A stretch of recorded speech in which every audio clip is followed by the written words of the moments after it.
Hello and welcome to Wisdom and Productivity, the podcast of Dr. Efraín Martinez. I am a principal in search of wisdom, and I have found productivity to be a great tool for success. Today, I have the distinguished honor of interviewing Dr. Todd Whitaker, who is one of the nation's leading authorities on staff motivation, teacher leadership, and principal effectiveness. He's the author of over 60 books, and I have to say, I met him for the first time about 9 or 10 years ago. He was the keynote speaker in a conference called What Great Principals Do Differently. And from the moment he started talking, I knew I wanted to be just like him. Todd Whitaker, who are you? Well, I really don't want people to find out because then we'll hurt our listenership. But anyhow, there's somebody, a friend of mine, Greg Bagby, who's active on social media, always says, "I want to be like you," and I always tell him to aim higher. So I'll go ahead and share that with you if we could do that. And the bad thing is we're in a little bit of trouble because I'm on here looking for wisdom too. So both of us are in the same boat. So we'll see how it goes. But I am honored to have a chance to visit with you and all the wonderful educators that are hopefully tuned in and will tune in. And I mainly just want to thank them. You know, educators have literally been showing the world how to lead, what to do. We think of all the different people that are first responders that are significant. Well, in the last several years, educators have definitely been first responders too. And I just appreciate for what they've done. They've made such a difference and they're so significant. And I always say, whatever our schools are like now or what our communities are going to be like in 5 years. And so it's a treat to connect and have a chance to interact and work with people that I'm proud and hopefully they feel this way to be able to call peers. And so that's a treat for Beautiful. me. Beautiful. Thank you so much, Todd. So let's start with the basics. Can you walk us through your professional trajectory up to this point? Sure. Uh, Now, understand I'm old because when I went through school, we didn't have history. They called it current events. But anyhow, um, I started and I was actually a not a very good student. Graduated bottom third of my class in high school. Was the first person in my family to graduate from college, and I was interestingly I was a business major and started law school at the University of Missouri, and I happened to be dating a girl whose dad was a high school basketball coach and whose mom was an educator, and I thought, you know what, that's really what I want to do. So I quit law school and got into education, and then started teaching as a math teacher and basketball coach, and kind of went from there. And then became a principal and basketball coach, boys and girls, at a small school, and then had a chance to be a principal for many years in Jefferson City, Missouri, and then had the opportunity to go to Indiana State University because when I was in Jefferson City, I was very blessed. I had educators at my school almost every day of the year, believe it or not. And then they'd want myself, and some of my teachers to come to their school and work with them, which was a blessing. But I also felt guilty being away from the school. And the superintendent would let us, and my wife used to present more than I did. And then I thought, what the heck, and moved to Indiana State just so I had more freedom of flexibility of schedule, and have gone there. And then we moved back to Missouri 7 years ago because my girls were teachers in Missouri, and we wanted to have a chance to be with them. So that's kind of it. And um, started writing because I felt like I had some things I wanted to try to get out, and just have been blessed. And sometimes I write because my head's going to explode because it isn't out there yet, and I've got to get it out there. And other times I'll read things, and this will sound so weird. I'll read something, or I'll see someone, or I'll hear someone, and I think to myself, well, they're incorrect. They're not doing it correctly. And the problem isn't that they're saying it. The problem is other people then start doing it. And so that's part of it. And I write books, I think, and that, the reader determines why I write books. I don't do that, but the reader determines why I write books. But I try to write books so people know specifically what to do. I try not to write things in general. I try not to write things like, to lead change, first get everybody on board, because the hard part is getting everybody on board. And so I teach you how to get everybody on board, and then I have great faith if you can do that, then you can lead change. It's things like that. So Wow. that's Todd, kind of my vision. where, I mean, two things. Where this sense of motivation comes from, and where do you get, like, every time I see you present, uh, or I see you in a podcast, you perspire this sense of confidence. Was it always like this? What's interesting is I don't think I'm driven by confidence. I think I'm driven by insecurity. And think of it this way: in a school, it, as strange as it sounds, many times the worst teacher has more confidence than the best teacher. Because if you think about it, the worst teacher can go ahead and teach even when none of the kids are paying attention. And the great teacher needs all the kids paying attention. And when they're not paying attention, who does the teacher think the problem is? Hmm. They think the problem's them. Yeah, And yeah. so, and it's because it's really interesting, and you're more like this, and most of your audience is more like this than me. But the reason high achievers really can't have a huge level of confidence is because they compare themselves to perfection. And average people compare everybody else to perfection. And so I really don't think it's confidence. That's nice of you to say that. Um, keep in mind we're not in the same room, so you can't really know. And also, I need to let our viewers know that the camera adds 10 pounds, and I got like 7 cameras on me. So if you could do the math, that'd be helpful. But I think some of it is trying things, helping people, and I really believe what we do works. And it's just teaching other people how to do it. And then I see other people do it that are smarter than me and better than me, but they do it and it works for them too. And so that, I guess that's where, if there is any shred of confidence, it's from uh, realizing we can teach people how to be effective, and people can be effective. And so that's it. And I think it's more of a drive than confidence. It's the fact that I really care about education a lot, and I want people to do it right. And if you ever question people do the best they know how, all you have to do is think of classroom management. Mm. Because in classroom management's selfish. If any of us could get the kids to behave better, we'd get the students to behave better. Nobody holds back on that. And so I think that that's it. And then realizing when we teach people how to do it, they try it and it works. And so that gives us confidence to help other people do that. But I'm truly not a confident person. I'm willing to be stupid and silly, and because that's my personality. And well, I'll give you an example. It's funny. Some people know this. I swim every day. And Mm. I'm the only person in Columbia, Missouri that I know of that keeps their outdoor pool open all winter. But what's interesting is the reason I swim and I like it so much is because I'm a horrible swimmer. But the strange thing is, the worse swimmer you are, the better exercise it is. Think about it. Michael Phelps can't burn a calorie swimming a lap. There's no way. And I am fighting for my life every single day. And it's really more determination, way much more so than it is confidence. It really is just making myself do it. Uh, uh, I used to run probably for 35 years. I ran and missed maybe 20 days over 35 years.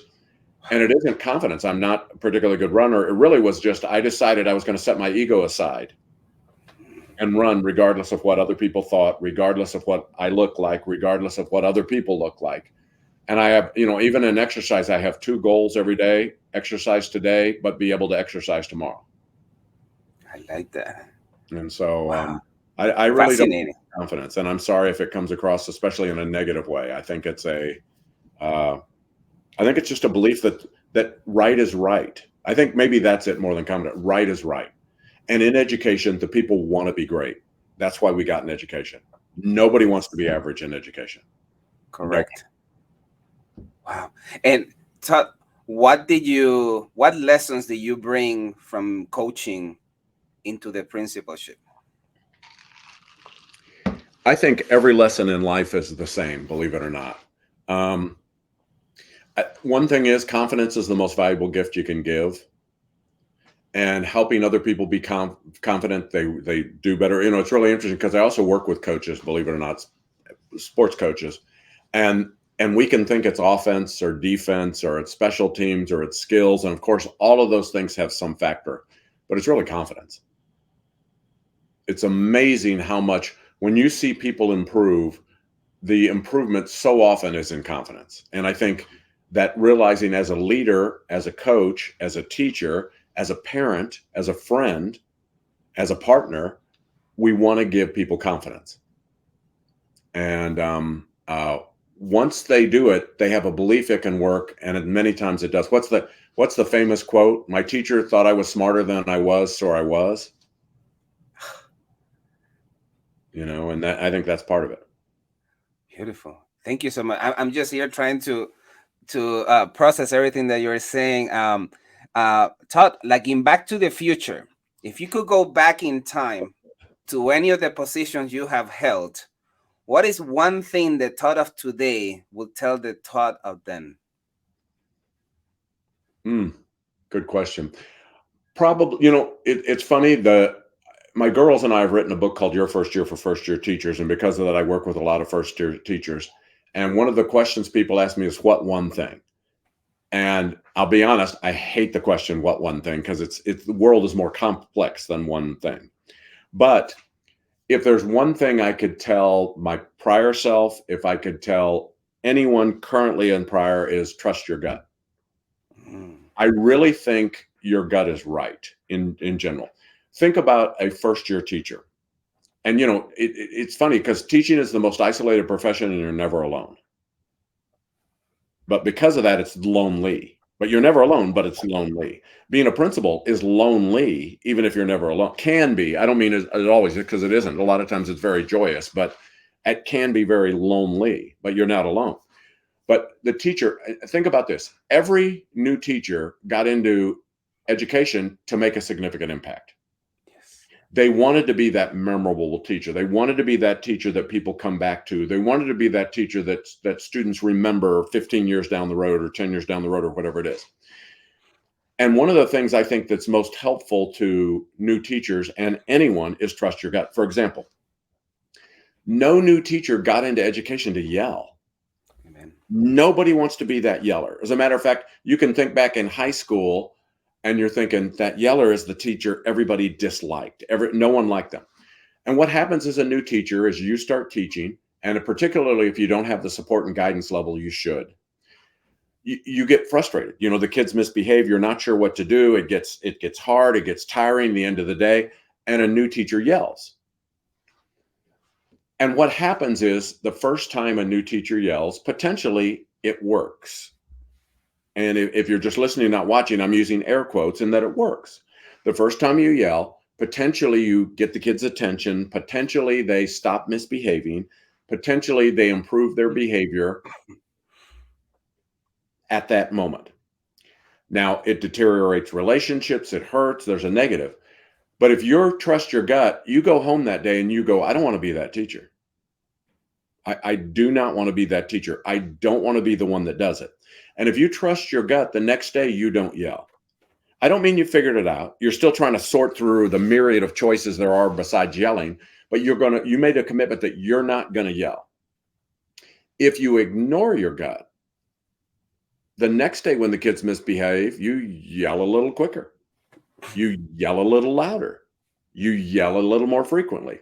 And of course, what happens is it's a diminishing return, because then it doesn't work as well. It isn't quite as significant. You feel worse. But if you start ignoring that thing of, I don't want to be this person, you become this person. I don't know if that makes any sense, but Absolutely. I think it's trusting your gut. And looking back sometimes in situations, we're lonely because there's people doing things that may not be the best things, the best choices, but they don't know they're not the best choices. And I'll give you the quickest example. One thing I always thought that was funny was people talk about a poor lecturer's classroom. Mm. And what's interesting is people would always talk about, yeah, we need to reduce lecture. And I remember the first time I heard poor lecturer's classroom, it's like, oh no, we need to reduce poor. We don't need to limit lecture. We need to limit ineffectiveness. Because the best teacher in a school may use lecture, but they're really good at it. And the worst teacher in a school may use lecture, and they're really bad at it.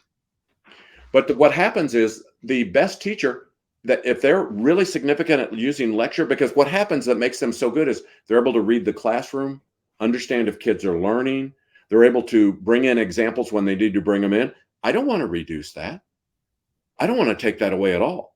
And the ineffective teacher that uses lecture, if we take away lecture, if we don't replace it with something better, potentially they're replacing lecture with something even worse than lecture because they don't have anything better. And I've learned with ineffective people, the way to have them reduce their ineffective practice is teach them a better practice.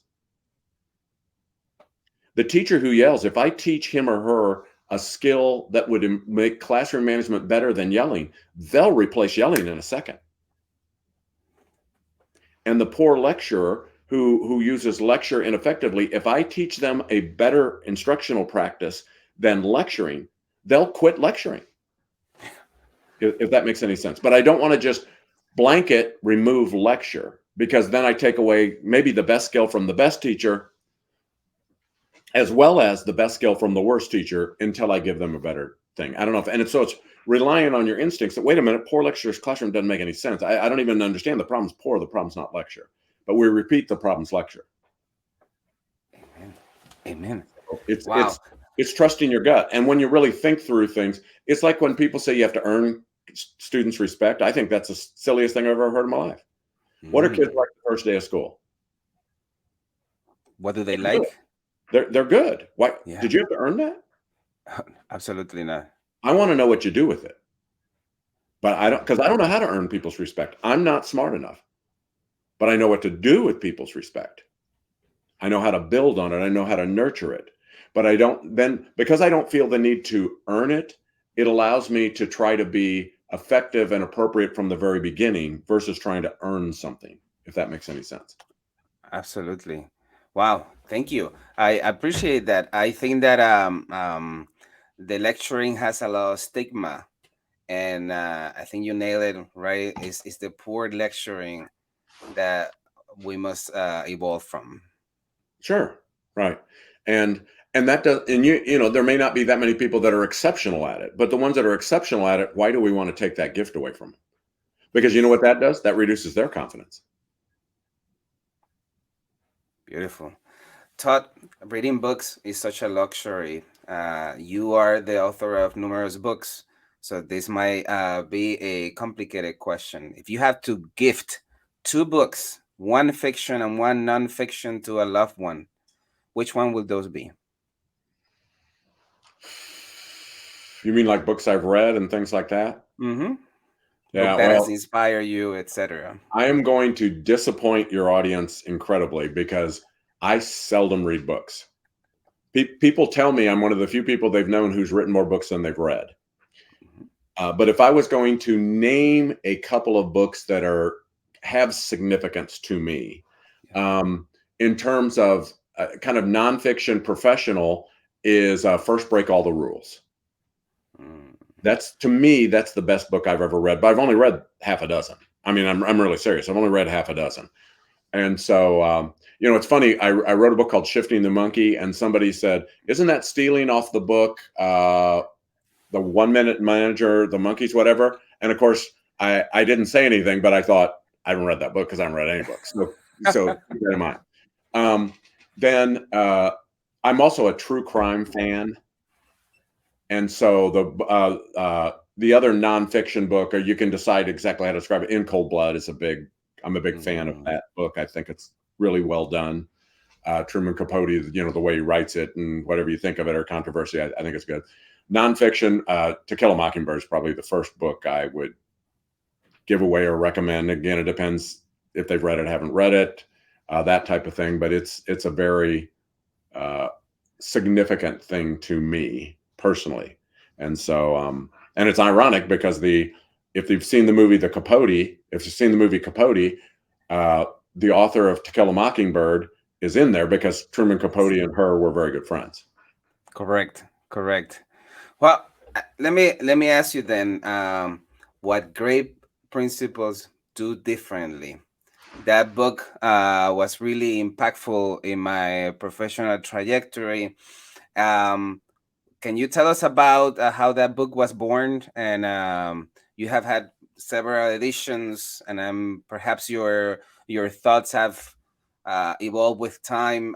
Can you walk us through that seminal work?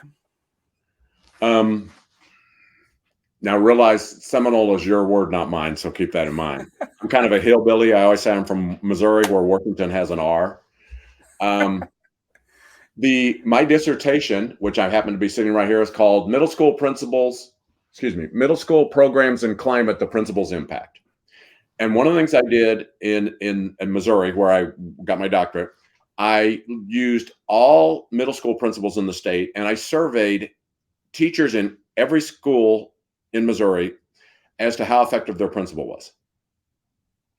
And then I went to some of the schools with the most effective principals, and I went to some of the schools with the least effective principals according to their teachers, which honestly, teacher input is the best measure of principal effectiveness anyhow. And that's where this all stemmed from, was just what is it that great people do differently than other people? And it's really funny. That was the spinoff then for what great teachers do differently. But the other spinoff for what great teachers do differently was I was a terrible student in school. Terribly misbehaving student in school. I tell a joke, but one time I brought a grade home. My grade card home. My dad was mad. My dad goes, "Todd, all of your grades are horrible." I go, "Dad, they're not all horrible. I got a B in reading." And he said, "That's a B, you idiot." Anyhow, so with that in mind, is when I was in school, I did not try very hard at all. I graduated in the bottom third of my class. My GPA in college was terrible. To my junior year, I had to have a 2.6 to get into the business program, and I didn't know, and I didn't have a 2.6. So one semester I had to get a 3.8 to get my GPA up to a 2.6. And so I was. But what's interesting is in my education career, I had 3 or 4 teachers all the years, all through elementary, middle school, high school, college, that I actually paid attention, that I actually would try, that could get me to behave. And it was really funny. My stem was, wait a minute, what do they do differently? Because if they could handle me, and I'm not saying this in any way but a sad way, if they could handle me, believe me, they could handle other people. And then when I was a principal, also in my school, I had teachers that could teach the kids that people said were unteachable. They could reach the kids that people said were unreachable. And it really was, what do they do differently? What are these people doing differently that the other people aren't doing? And that's kind of where all this stemmed from. Most of my books are based on research. A lot of them I just take the research out because I'm afraid people won't read the book. And what's interesting is it's sort of like you have to earn people's respect. I don't think so. I think if I teach you something that will improve your practice, that's the respect. You know what I mean? It's funny. People I'm very blessed. I get to speak a lot, especially to people that don't do background checks. But anyhow, I speak a lot, and people will ask for an introduction. Well, I have one on my website, and they can take it. But I truly don't care what they do, because I say nobody cares about the preview, and I only care about the movie. Amen. And it's a little bit, and this will probably go counterintuitive to some of our listeners, and it's okay. By the way, Counterintuitive is a show I thought for HGTV that they ought to do, a kitchen remodeling show called Counterintuitive. But what's interesting is if a person is, I'm in a principal preparation program and have been for years, and people will get their first principal's job. And they'll go, "Todd, they wanted a woman and I'm a man. They wanted a man and I'm a woman. They wanted someone younger and I'm older. They wanted someone older, I'm younger. They wanted internal, I'm external." And you know what I always say? All that matters till the first kid's sent to the office. Nobody cares anything about your background if you're effective. Nobody cares anything about your background if you're not effective. Nobody. People don't say, well, the superintendent wasn't a principal if they're phenomenal. They say the superintendent wasn't a principal because they're not phenomenal.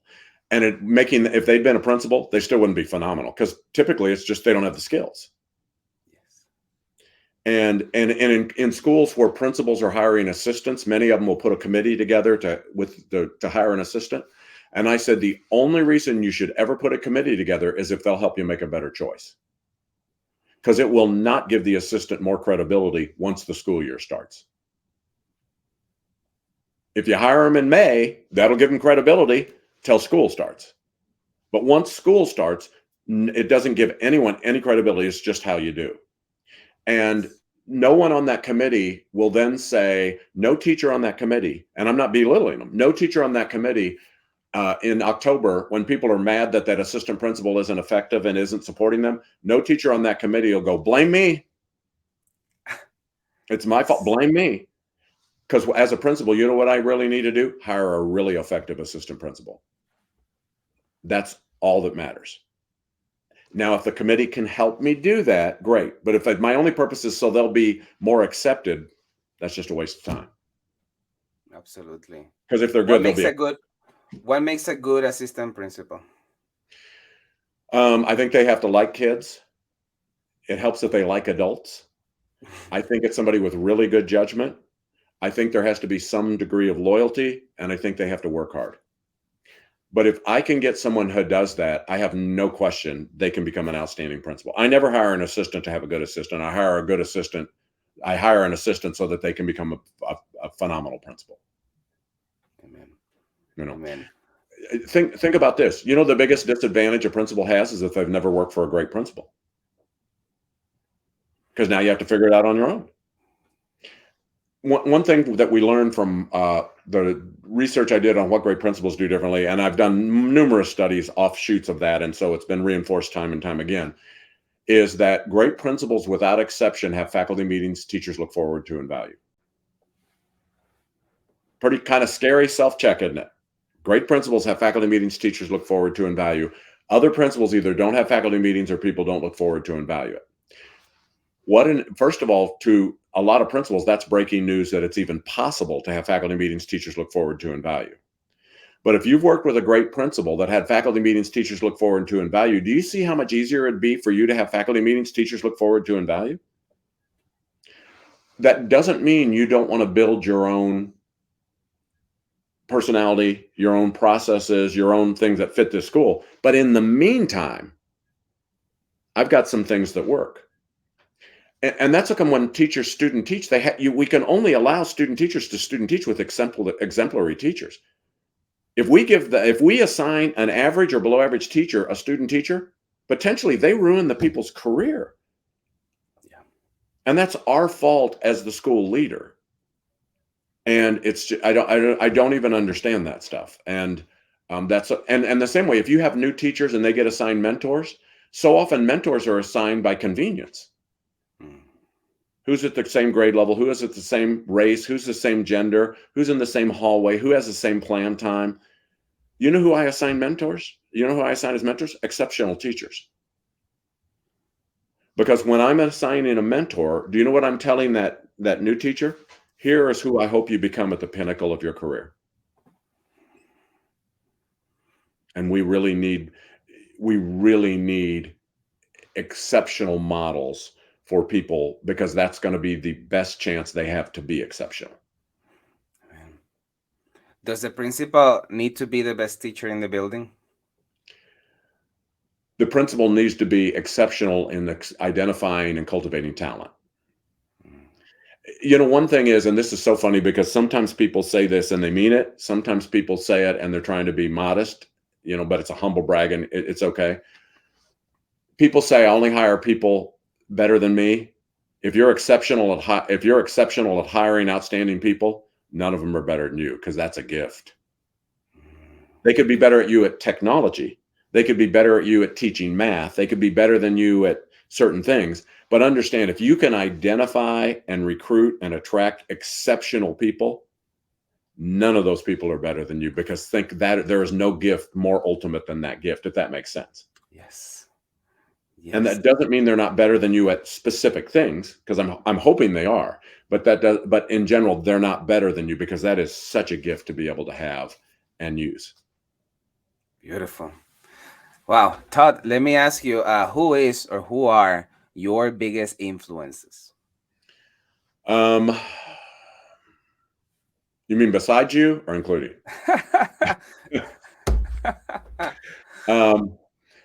Jerry Valentine, who was my doctoral advisor at the University of Missouri and was a principal at a very young age and had different ways of thinking of the principalship than the average people do, I think was very helpful for that. Probably my wife's an exceptional principal and teacher. I mean, truly gifted, exceptional. Probably the other people that were the biggest influences were the best teachers in my school, at every school I was at. Because what I've learned is if I can treat my teachers like my best teacher treats their students, I can do anything. And that's where kind of the superstars, backgrounds, mediocres comes from, is that in every school, I'm writing a book called How to Get All Teachers to Be Like the Best Teachers, because in my mind, that's the only solution. Because in every school, anywhere in the world, if you have at least one outstanding teacher, you have at least one teacher that's cracked the Da Vinci Code. So I don't need to innovate, I need to replicate. Innovating is hard, replicating is hard, but not as hard as innovating. And so as a leader, I would always go to my best teachers and ask what I should do, because now it has to be superstars. And the reason you can always hire superstars, because average principals don't want them in your school, because they know.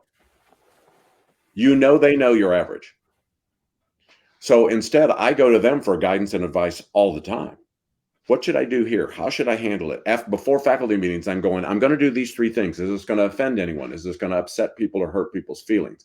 Is this going to be perceived in a negative fashion? After faculty meetings, I check with my best people and go, how did you think this went? Did this go across? Is there anyone I need to apologize to? Do I need to explain more clearly? Because your superstars always want you to succeed, because their vision is so big. They know if the principal's not successful, the school can't be successful. And there are other people that want you to succeed when they agree with you, when you agree with them. Superstars want you to succeed because they know that's what's needed for the students to be as successful as possible. And so they're always on your side, and they're never part of the rumor mill. Yes. Wow. Wow. I'm so blessed that you're taking this time to answer this question.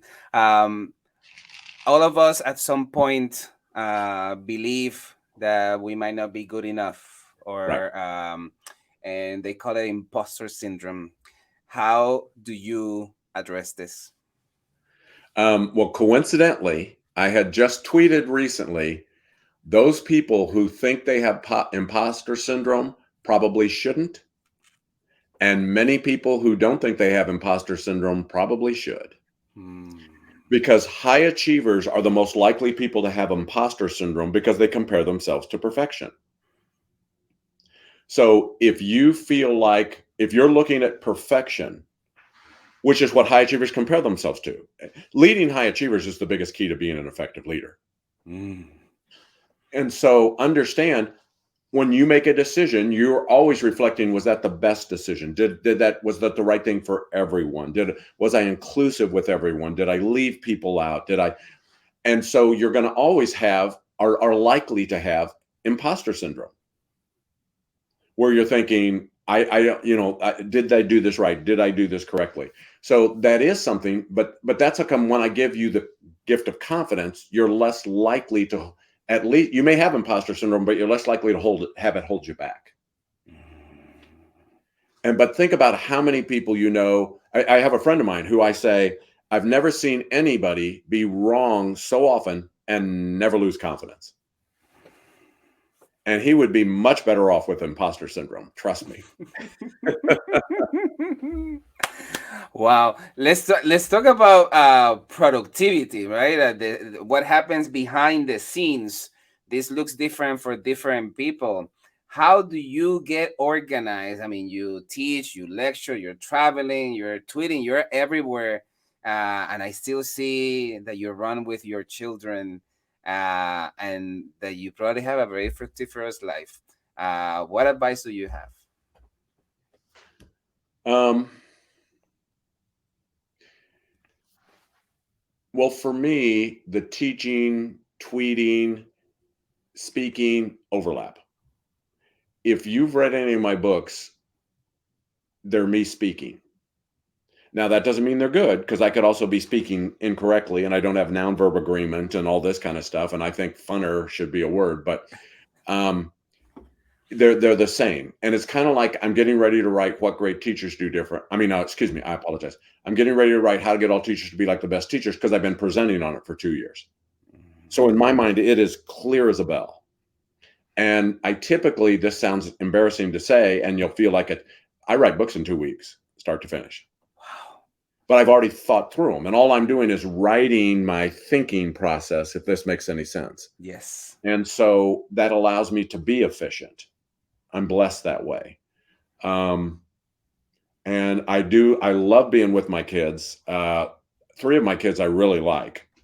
And that's out of 3. And so it's just, and two, and, and all 3 of them have some connection to education.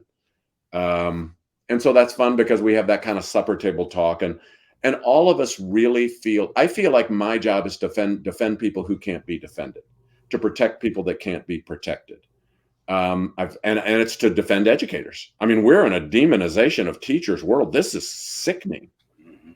And I feel like that's part of my job, because what happens right now, we have so few spokespeople to stand up for what's right, to share. There aren't schools with kitty litter. It's made up. That's a lie. There are people who are just repeating as a lie, and that some of them are elected officials. And what happens is, when people that are in roles like that lie, people think it's the truth. And so I feel like that's part of my role. Part of my role is to help legislators understand how to do things correctly, how significant they can be, how this is so damaging, this is so hurtful to people. And once people understand it, it's shocking how many times they change. But we've got to teach them how to do it. We can't mandate effectiveness. We have to teach effectiveness. And we try mandating. Think about this. I always ask educators, you ever been told to raise your test scores? Well, every educator's told them. And I said, was it good you were told? Because how many of you have been holding back on that? How many of you keep a little slack on the line when it comes to your test scores? Nobody does. And what happens is, when I tell you to raise your test scores instead of teaching you to raise your test scores, do you know what you should be aware of? You should be aware that I don't know how. Because if I knew how, I'd be teaching you. I wouldn't be telling you. I don't tell you to manage your classroom. I teach you to manage your classroom.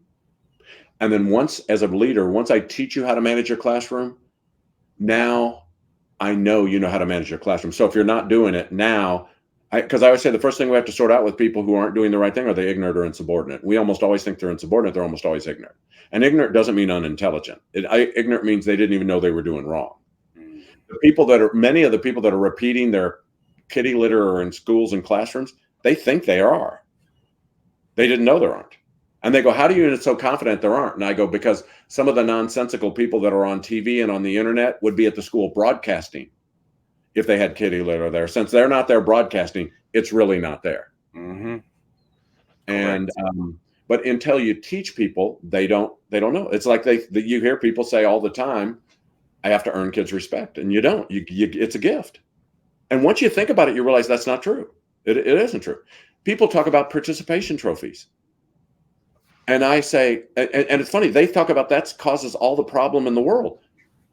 Participation trophy. I work with coaches, and you know what I teach coaches? And they go, I can't motivate the players because they've gotten participation trophies. You know what I tell them? So did the team that beat you.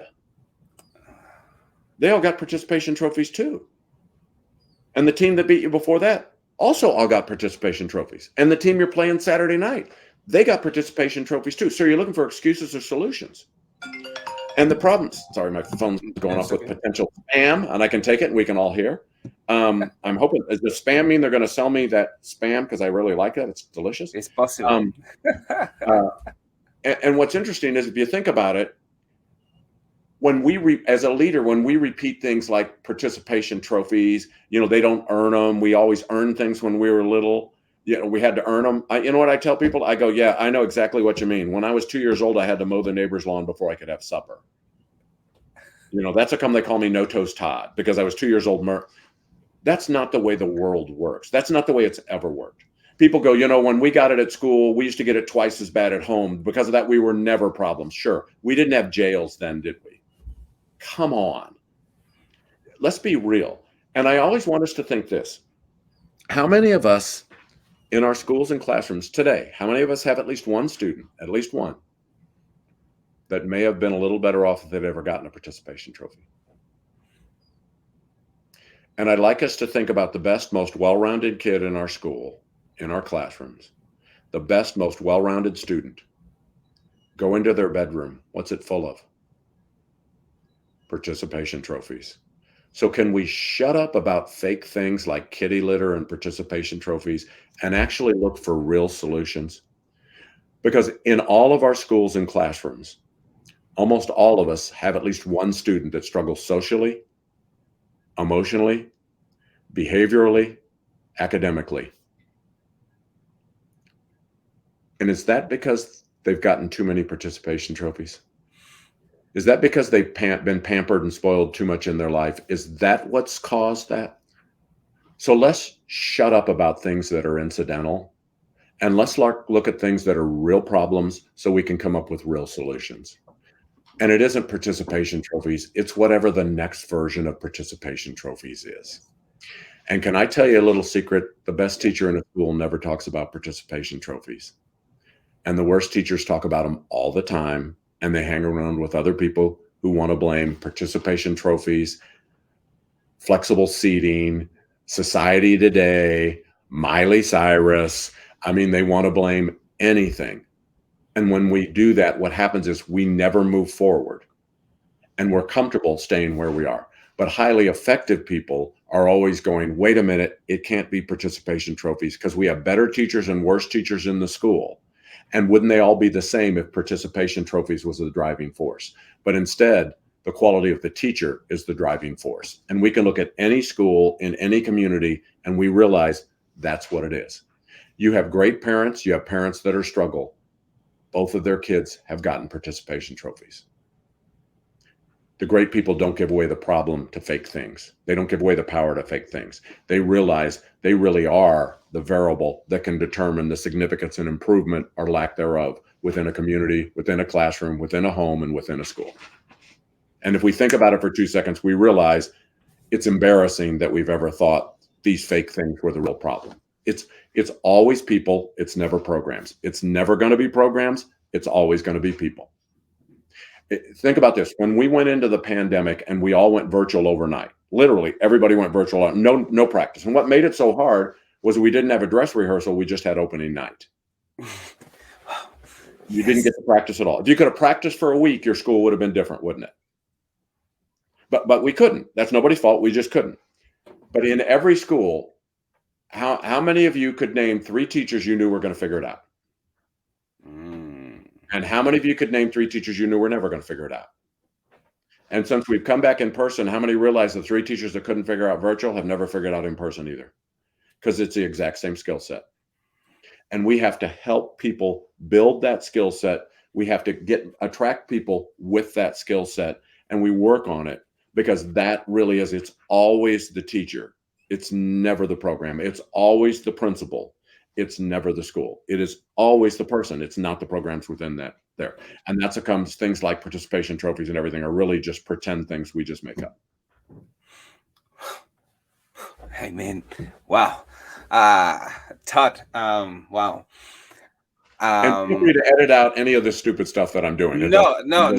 Actually, I have to transcribe this because I need to share this with many people.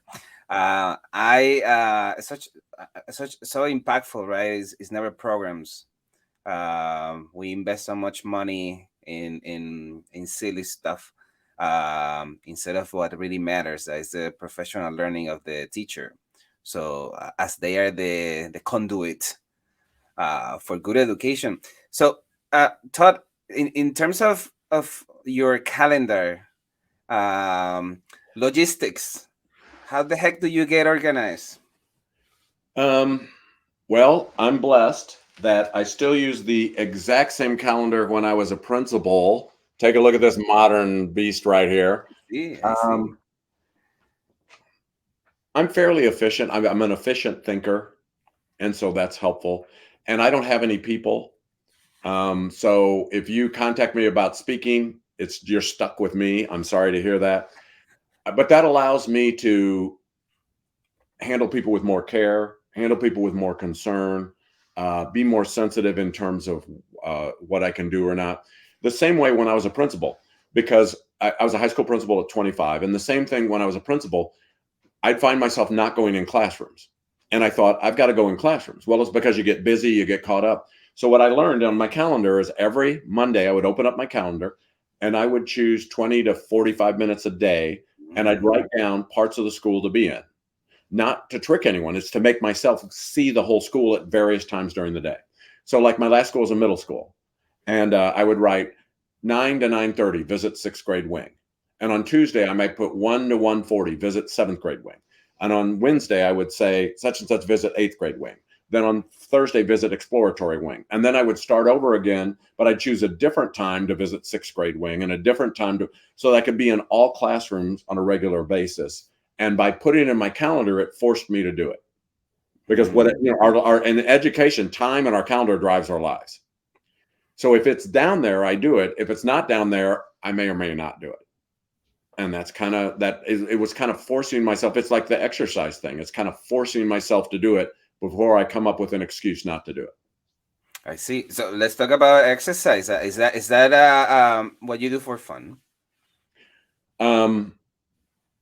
My fun is when I'm done. But yes, I do. I ran for, I'm trying to think of how many years. This is embarrassing and it'll date me, but I ran from starting July 5th, 1981, I started running from that day.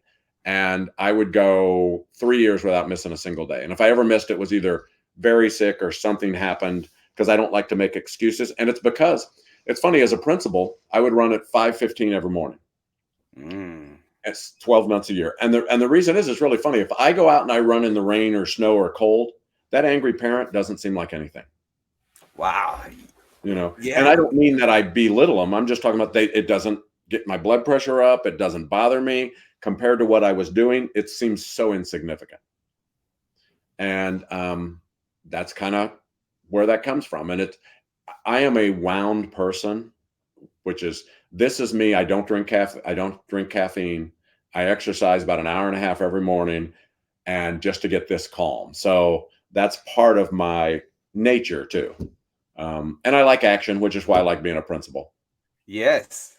And what you do for after you're done exercising? What you do for fun? I'm a big sports person. I love watching sports. My family and we're loyal people. I know it sounds really weird. We're loyal. A team doesn't have to win. It doesn't have to, for 22 years, we had season tickets at Indiana State University basketball. And just to help you know, this year they won 20 games, and it's the third time they've won 20 games since 1979. And I'd go to practice and I'd travel with the team, and I really enjoyed that. And just watching the team develop and what the coaches do, and my kids do too. And one time, it was a lean year, but I got an award at the university, and the basketball coach was the person who presented the award. It's not about sports, but it was just, they knew I was friends with the basketball coach and liked basketball. And one of the things he said is, he goes, "Todd's the only person I know that for his wedding anniversary takes his wife to basketball practice. And she's the only person I know who liked it." And so we go to the basketball games and football games, and my family, we're just diehard loyalists. Now I'm at University of Missouri, but I went to University of Missouri. And so we're just diehard loyal people. That's just what we like to do. We have friends. We enjoy doing things with friends. And but I always, what is it, is family is first, and everything else is everything else. And I admire that. Very, very that way. And transitioning from being a school principal, I'm assuming, and presenter, and becoming a college professor, for people who aspire to do something like that, what recommendations do you have? Well, always keep in mind, if I can do it, anyone can do it. So that in of itself is helpful. Somebody goes, "You've written so many books." And I said, "Yeah, they'll publish anything nowadays." So keep that in mind. I was a principal, and I don't know because we talked a little bit before we went on air, and I don't want to repeat, but when I was a principal, I would have visitors to my school who would come to my school from all over the world every day. and then they'd want me to go and work with their school. So that started the natural transitioning of presenting. And my superintendent was supportive, so they'd allow me to do this, but I felt guilty. And so I thought, well, if I was a college professor, I would still have an income and a way of living, but I'd have more flexibility in schedule. So I did that, and that's kind of where that started. And they supplement each other, because I think that then I am in school so often I can hopefully bring stuff back to the students. I see things so much because I've directed so many doctoral dissertations. I told my wife the other day, I go, honey, I think like a dissertation, which is why I don't have any friends. And she said, Todd, that's not why you don't have any friends. So anyhow, that was hurtful. But it's thinking through that way and exploring areas that we need to explore that are current, and then sharing that information. So everything kind of goes together that way, if that makes any sense. It does. And the pandemic was a terrible thing for the world and country, and we so many lost lives and so many people that have suffered. But it also then introduced Zoom. I've been on Zoom before, but that allows me to present to places I couldn't reach otherwise. Last year, I did a thing with 100,000 people around the world, and I wouldn't have been able to do that on Zoom. And without Zoom, you wouldn't have been able to do that. And you can be reach opportunities that you wouldn't have had otherwise. And I tell people I'm very blessed. My personality is just as annoying on Zoom as it is in person. So one way or the other. And it's kind of, those things have all just kind of worked together in combination. Beautiful. And then my final question will be your presence on Twitter and social media. Many of my peers, principals, often don't get in social media because they're afraid they're going to tweet the wrong thing or say the wrong thing. What advice do you have? Well, I would encourage the people to be on Twitter, whether they tweet or not, because it's really who you follow is part of it. And the beautiful part about Twitter is the knowledge of one becomes the knowledge of all. And nobody ever steals a worse idea. So you don't hear me do something and you're going, I don't think that'll work as well as what I do. I'm going to give it a try. You never do that. And it allows outstanding people to find other outstanding people. And then you're not lonely. You're not as alone. I tell teachers this all the time. How many of you would like to be happy and perky going to work every day? Well, everybody would. How many of you work with some people that aren't happy and perky going to work every day? Well, if those are your peers, you're going to become like them. So you need to find peers that you want to be like, or maybe are like you. I don't mean it's just, it's, and then you have a chance to steal ideas from each other all the time. So I would really encourage that, because I think it's 24/7 unlimited learning, and it's free. Beautiful. Todd, this has been such a great conversation. Any last thoughts you would like to share with the listeners and viewers of the show? Yes, I would like to thank them. And you, I'd like to thank you. It really is. And I started this way, but I don't know how much people believe it. What educators do makes a difference. We're the best hope that there is. We really are. Our job is not to reflect society. Our job is to cultivate society. And our jobs are really hard because they're really significant. I always say the best thing about teaching is it matters. The hardest thing about teaching is it matters every day. But aren't you glad you have a job that matters? Because there's a whole bunch of jobs that don't matter. And I'm glad the people that want to make a difference are in education. And I'm glad a lot of the people that don't want to make a difference are in something else. And that's the way it should be. We don't have jobs that other people come back to us 15 years later and talk about a significant thing that happened, a fun thing that happened, a different thing that happened. I want you to think about this. How many of you could name your kindergarten teacher? How many of you can name your first grade teacher? How many can name your second grade teacher? How many can name your third grade teacher? How many can name your fourth grade teacher? But how many of us can't even name and list almost any other profession of anybody we interact with? That's how important education is. And it's such a blessing to hopefully consider this my peer group. Wow. This is exactly who I've wanted as my peer group my whole life, is just people that devote their life to trying to make a difference and help others. And that's what I'd like to say. I thank them so much. I'm nobody. If I can ever help you, give me a holler. My website's toddwhitaker.com. On Twitter, I'm at Todd Whitaker. I don't have any people. Our jobs are lonely. And if you ever just want to talk to somebody about what's going on, I'd be happy to visit with any of you anytime. I do it every single day. And so if I can ever help anybody, give me a holler. But I just appreciate what you do. It makes such a difference. And I appreciate the opportunity to link up with you, an outstanding educational leader, and just have the chance to connect and hopefully share things of at least some value to other people. It's a treat. Lots of value. I am so inspired. I can't wait to go upstairs and tell my wife and my children about what I learned from you today. Todd, thank you so much. It's my pleasure. It's been a gift for me more than it's a gift for the audience. Trust me. Thank you so much. Good night. Thank you for listening to Wisdom and Productivity, the podcast of Dr. Efrain Martinez. Chulo. And I love that production. Chill out.